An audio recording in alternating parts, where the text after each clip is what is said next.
Mga kabunyog, mga kababayan, ang ating pong pagbati ng magandang araw, Pilipinas at mundo. Ito mga kabunyog, mga kababayan, ngayong araw na, November 28, mamayang parang mga 5:30 yata ng hapon dito sa Pilipinas, 10:30 ng umaga. Doon sa The Hague, sa the Netherlands, sa ICC, ila-livestream po ito ng International Criminal Court. Kaya mamaya abangan nyo, ila-livestream din natin sa aking mga channels. Abangan po ninyo mamayang hapon. Mamayang hapon. Alas 5 dito sa Pilipinas. Bakit alas 5 pa? Ay kasi po ang alas 5 dito, umaga doon sa The Hague, sa the Netherlands. Mga kabunyog. Bakit final na ito? Ano ba ang pagdidesisyonan ngayong araw? Didesisyonan na ng International Criminal Court kung pagbibigyan nga ba ang hiling ng kampo ni Duterte na mabigyan siya ng interim release. So yun ang issue. Yun lang po yung isyung didesisyonan ngayong araw. Igagrant ba ang interim release ni Duterte o hindi? Yun. Ngayon, akala ko ba na nadesisyonan na yan? Nadesisyonan na po yan ng pre-trial chamber. Ang nagdesisyon, ni-reject na yung request na yan, yung hiling na yan ng abogado ni Duterte na bigyan siya ng interim release, denied na yan, rejected na sa pre-trial chamber. Kaya lang may karapatan pa sila na mag-apila.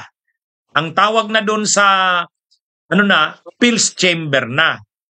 So ito ay nasa appeal. Dahil ito na yung appeal, ito na yung final. Kumbaga, ang nagdesisyon nung una, yung pre-trial chamber. Yan yung lower yan yung lower court nila, kumbaga. Yan yung lower chamber. Anumang desisyon ng pre-trial chamber ay pwede pang iapila sa appeals chamber. O yan na yon, final na yon, mga kabunyog, mga kababayan. Ngayon, ano ang pagkakaiba ng pre-trial chamber sa appeals chamber? Ang pre-trial chamber, 3 judges yun. 3. Ang presiding judge doon ay si Presiding Judge Mutok. Ang mga members noon si Ganso at Sillera. So yung 3 na yon na members ng pre-trial chamber, unanimous, lahat sila nag-decide na denied o rejected yung request ng interim release. Ang ginawa ng kampo ni Duterte, ni Attorney Kaufman, nag-file ng appeal sa appeals chamber. Ang appeals chamber, 5 yan. 5. Kaya, pag nakuha nila Duterte ang boto ng 3 sa 5 judges, magagrant ang interim release. Pero pag nakuha din yung 3 na ayaw sa interim release, ibig sabihin i-affirm yung decision ng pre-trial chamber, denied na naman. Wala na yan. Last na lang yan na recourse. Kaya dito na magkakaalaman sa ang interim release issue. Ngayon po yan, okay, mga kabunyog, mga kawain. Sino ang presiding judge? Ang presiding judge dito ay si Judge Luz. Ano bang apelyido ni Luz? Na-discuss ko na ito minsan. Sabi ko, dito sa babaeng ito, nakadepende. Ano ba yon? Mga kabunyog, sino nga ba yon? Luz Ibanez yun eh. Peruvian na judge yun. Luz, ano nga ba yun? Sandali, i-search ko. Ang presiding judge ay si Luz. ICC ito, ICC. Ano ba? Carranza. Yun, tama si Erwin Varela. Salamat. Si Judge Luz Carranza. Siya ay Peruvian. Pero 5 kasing judges sila eh. Ang isa sa judge na yun, yung Japanese.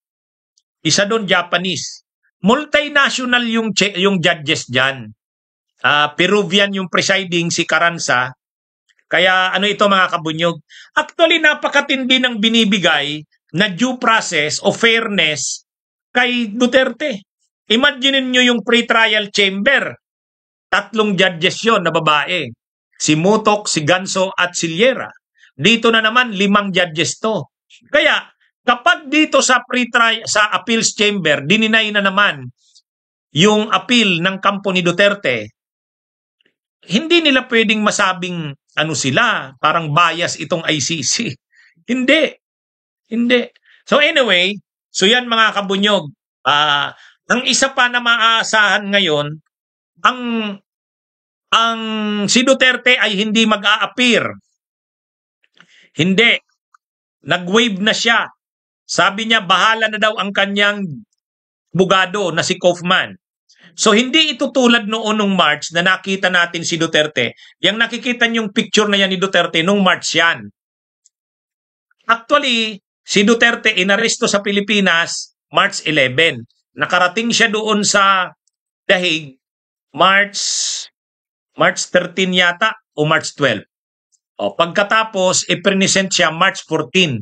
Kaya yung ano niya na yan yung present siya. Pero, ano lang siya noon, online lang naman siya pinakita. Umattend siya sa hearing virtual. Via online. Ngayon, kahit sa online, hindi na a-attend si Duterte. Hindi na po a-attend si Duterte ngayon, mga kabunyog. Kumbaga, sayang, makita man lang natin sana si Duterte kahit online. Ano bang korte na ni Duterte ngayon? Wala eh. Ayaw ni Duterte. Shout out sa Stanford Hospital sa Palo Alto, California. Sila Nurse Joshua. Ayan, Joshua Trinidad, shout out sa inyo. Kaya mga kabunyog, mga kababayan, anong ini-expect natin ngayon? Appeals chamber na po ang maghihiring dito. 5 judges yan. Ang presiding judge niyan ay si Judge Luz Carranza. Peruvian. Pero 5 sila. Kaya kailangan dyan sa desisyon na yan 3. Pwede rin 3, 4, 5. Kapag 3 ang nag-decide, tapos sabihin na i-grant yung interim release, granted na yan. Kapag sinabi naman ng 3 or 4 or 5, hindi. Yung desisyon ng pre-trial chamber affirm. Hindi granted yung interim release niya. Sinong makikitang mga abogado doon? Siyempre si Kaufman, abogado ni Duterte. Sa side ng prosecution, si Deputy Prosecutor Mami Niang. Yung black na Deputy Prosecutor. Kasi si Karim Khan, hindi na siya mag-a-appear dito sa kasong ito. Shout out, Rubian Padilla. So yan mga kabunyog, mga kababayan, ang aasahan natin mamaya, 5:30 sa Pilipinas, 10 o'clock o 10:30 sa Dahig. Yan po yung oras ng pagbaba ng desisyon ng pre-trial chamber, ng appeals chamber. Iisa lang ang isyong didesisyonan. Igagrant ba ang interim release ni Duterte o hindi? Denied na yan dati sa pre-trial chamber. Ito ay appeals chamber na. Yung pre-trial chamber na nag-deny niyan, 3 ang miyembro. Dito sa appeals chamber, 5. Okay? Ngayon, paano kung ma-deny ang interim release ni Duterte? Tuloy na ang trial. Tuloy na ang trial. Habang nakakulong si Duterte sa ICC. Okay, 2 ang posibleng mangyari. Kapag inaffirm ng appeals chamber yung decision ng pre-trial chamber, ang ibig sabihin niyan, ang decision ng pre-trial chamber ay denied yung interim release. Kapag inaffirm yan mamaya ng appeals chamber, ibig sabihin denied yung interim release. So anong mangyayari? Tuloy na ang trial, tapos si Duterte nakakulong habang nagtatrial.